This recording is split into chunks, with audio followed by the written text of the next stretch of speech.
มาขอเรากินค่ะกินแหน่เนาะ น้ำแพรมันกิน กินคนละเบื้องบ่น่ะ เป็นน้ำแพรคนเดียว อีนังแพรผู้เดียว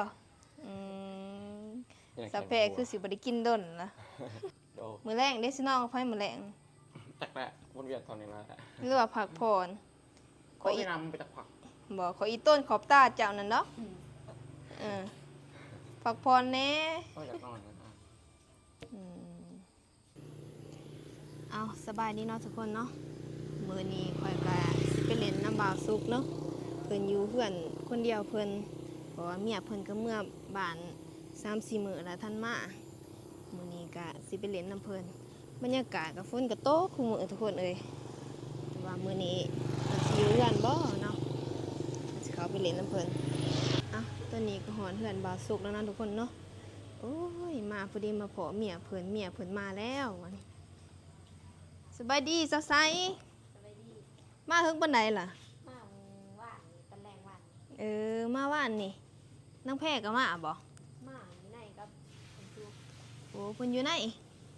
แม่ ท่านตื่นซะบ่ แม่ ท่านละตื่นเนาะปันนี่ ไอ้ซุก เพิ่นอยู่กับสาวแพรอยู่ในห้องทุกคนเอ้ย เพิ่นมาหาและตะกอก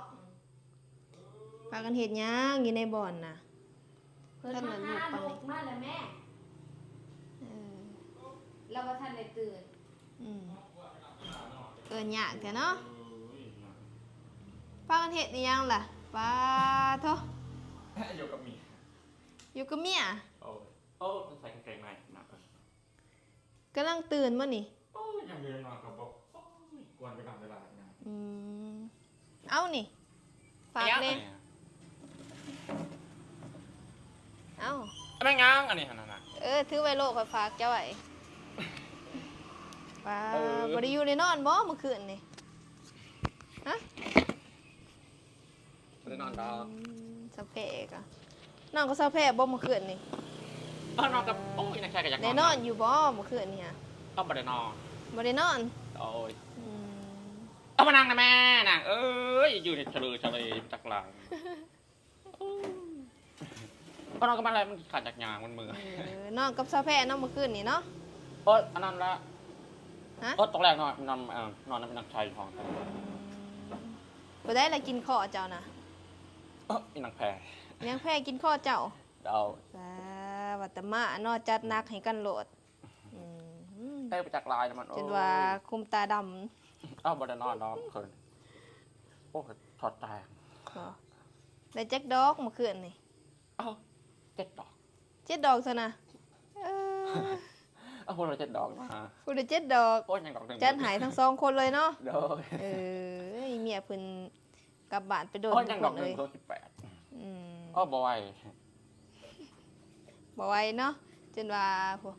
คุมตาดำซบก็สีดจักลายกินข้าวกินน้ำอยู่บ่ ถ้าได้กินดอก อ๋อกินแต่เมียหั่นแหละเนาะทุกคนเลย โอ้ยอันมายำแรงมันมายำแรง มายามแรกก็จัดหนักเลยให้พักผ่อนเลยเนาะ เมื่อไรกลับมา บอกเมียคิดฮอดเจ้า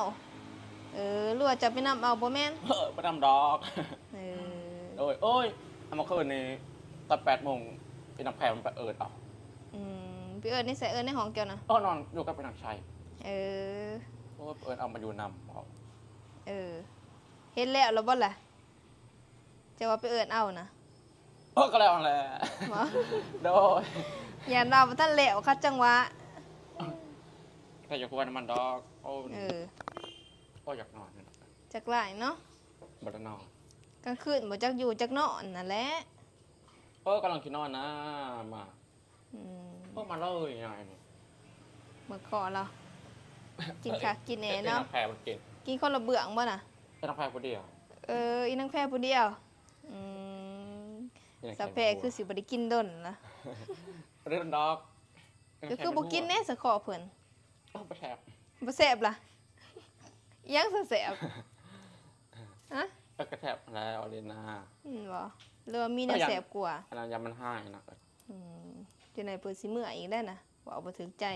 ก็เมื่อย ข่อยละอีต้นเจ้าเด้เนาะ อันนี้นะมันโอ้ยจุชัยกินคืน อืมสิหานออกไปทางใดอยู่บ่นี่ โอ้เมียมาบ่ได้ไปทางไหนดอก ว่ากินคักกินแหน่จะสิหอบเคาะล่ะ โอ้นมก็จะกินโอ้ไปชายกิน นุ่มก็อยากกิน คือบ่ให้เพิ่นกินแหน่เออ ก็เมื่อย นุ่มสิแซ่บกว่าบ่จ๊ะ เอาจนได้เมื่อนั่นน่ะ ฮะ เอาจนได้เมื่อเด้อ จังไดเมื่อเจะสิไปไส จักหน่อย อยากนอนอืมทุกคนเลย โอ้มึง แฮงคือ อัน คั นี้ ก แหละกับอีนามคืนโอ้หยอกกัน อืม พวกเรา7 ดอกแต่พันคืนเป้า บ่ได้พอกันดนเนาะ 14 เถอะ อืมยังเก่งคือเก่าเด้อ เก่งแล้วไอ้นามมาคิดหอแล้วมันอดบ่ได้มันมา อืมหรือว่าขึ้น118เถื่อ โอ้ย2 คนคนละ7 ดอกแล้ว เออ2คนก็พอแล้วเนาะ โด มื้อแรงเด้สิน้องเอาไผมื้อแรง จักแหละวนเวียนตอนนี้แล้วแหละ หรือว่าพักผ่อน โอ้ยอีนามมันไปจักผัก บ่ขออีต้นขอบตาเจ้านั่นเนาะเออพักผ่อนแหน่ โอ้ยอยากนอนนะ อืม เจ็บหา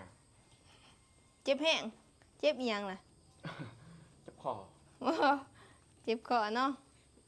ของสาวเขาลึกบ่หนึงเขาแล้วท่านได้นอนซ้ำก็เซาแพ้ เออ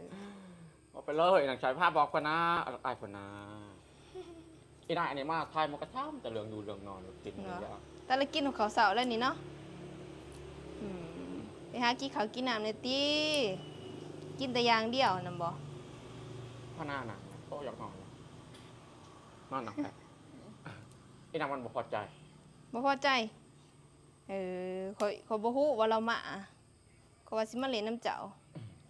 โอ้เมื่อคืนนี้มันบอกอยากพอใจเลยหนักแพ้ เป็นได้จังว่าบ่อยากพอใจ หนาบูดโอ้มัน เออ ไปจะได้สปาร์เธอ เออเพิ่นอยากได้18เทื่อพู้เพิ่นขาดด้นเด้ โอ้เมื่อบันโอ้3-4 มือกับบ่มา อืม ต้นปกไว้เมื่อบ้านแต่ก็มาลินน้ำลายอยู่บ่ บ่ได้ค่อยมาปานใดเออ ก็จะบอกกล้ามาคนเดียวแล้วแล้วมา2 คน เออผู้เดียวบ่ได้มา โอ้ยอันนั้นละเขาก็อยากนอนนั่นแหละ เฮ็ดนอนกับมื้อนอนซะไปนอนไปขออีต้นเจ้าแห้งล่ะมื้อแรงสิเอาอีกเนาะมื้อแรงนี่เนาะอืม จัดให้ได้ไอ้นักแพ้โอ้อุกใจ อืม ตรงนี้ก็บ่พอ เพิ่นขาดต้นเด้เพิ่นก็อยากได้หลายแหละเนาะ อันดับบทโลดแล้วมันบ่พอใจ เออ บ่พอใจก็ไปจัดให้เราอีกเออ ไอ้บานา เอาอยากดอกไอ้นักแพ้นะ ไปจัดให้เราอีกจัก โอ้ตอนนั้นโอ้นอนเพิ่นโอ้นอนเพิ่นจะไข่เลยไข่เลยนางตอนนั้น นี่ก็ย่านไข่อีกบ่จักนี่ โอ้จากแล้ว อ๋อ โอ้ยโอ้ยางจะบ่ได้ตอนนั้นใช่กัน ยายจะบ่ได้ จะไปเฮ็ดขากอะลีเนาะ เฮ้ยไก่กระดุกหอมเลย อืมเมียบ่อยู่ด้นแฮงคักแล้วนี่บ่ขาดแล้วเนาะคุมื้อแล้วเนาะ ปกติดอกตอนนั้นน่ะ เออ เยอะมาก มากก็มากเกินห่วงสุขภาพตัวเองแน่พุ โอ้ต้องหมักนะ เสียจังได๋บัด โอ้ไปนอนแล้วอยากนอน สิไปนอนล่ะเออ โอ้อันนั้นบ่ทันได้อันนั้นอีกนะ ฮะ ทำช่องให้นางใช่แล้วทำช่องให้มัน โอ้สิซ้ำเซาให้นั่งไสอีก เออ ก็อย่ามันมืออ่ะ เจ้าก็เก่งเนาะเจ้านี่เนาะ ก็อยากนอนนั่นน่ะเขาละหน้า เออ ปิดนั่นน่ะ อยากนอนแห้งเหรอบ่ ไม่นอนนะป้าด้านนักชายป้าไหน